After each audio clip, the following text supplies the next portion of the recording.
Maglalagay ako ng cooking oil. Lulutuin ko muna itong 2 perasong itlog. Maglalagay ako ng konting asin.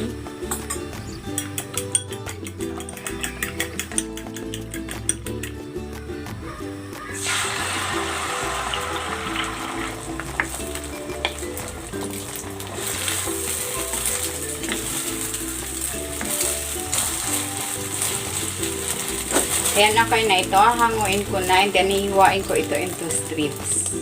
I-stir fry ko naman itong chicken. Binabad ko yan sa toyo, paminta at oyster sauce.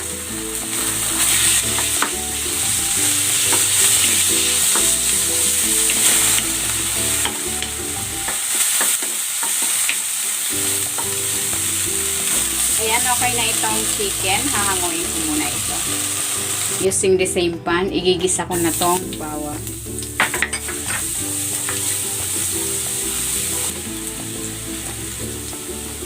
Ilalagay ko na rin tong sibuyas.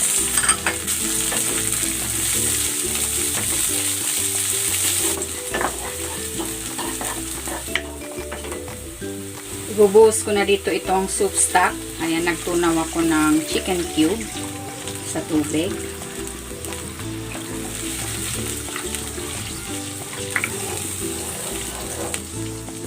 Timplahan ko ito ng toyo, oyster sauce,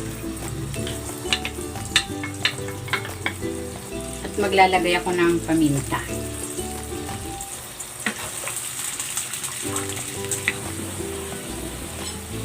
Ayan, kumukulo na. Ilalagay ko na dito itong egg noodles.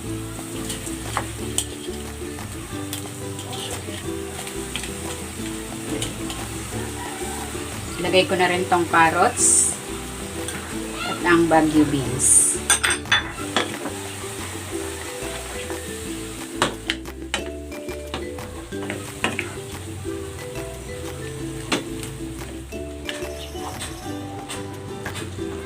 Ilalagay ko na itong cabbage.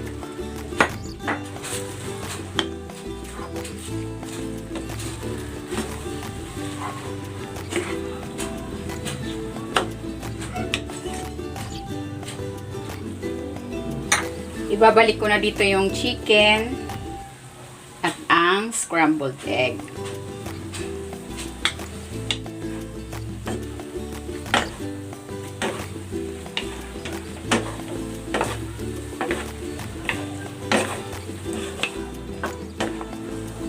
Ito na, ready na itong ating pansit gisado with egg.